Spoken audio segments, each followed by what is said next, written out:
Toyota'ның топ 3 ең сенімді моторлары.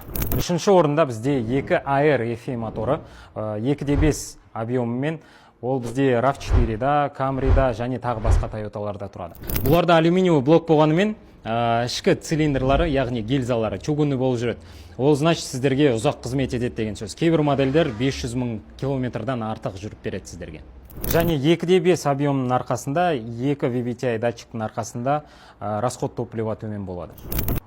Екінші орында бізде 1 GR FE 4 литрлік мотор. Бұл бізде Toyota Prada'да, Hilux, Surf деген сияқты машиналарда тұрады. Бұл моторларда бізде чугунный блок жүреді. Соның арқасында сіздерге бұл моторлар 500-ден артық жүріп береді, егер де дұрыс обслуживаниясын жүргізіп отырса. Және бұл моторлардың ерекшелігі ол үлкен крутящий момент, яғни төмен обороттарда сіздерге биік крутящий моменттер береді. Және легендарный моторлардың бірі ол бізде 2 GZ моторлары. Не үшін ол мотор тұрғанын өздеріңіз білесіздер. Ал сіздердің ойларыңызша қандай моторлар ең сенімді Toyota'нікі? Комментарияға жазып кетіңіздер.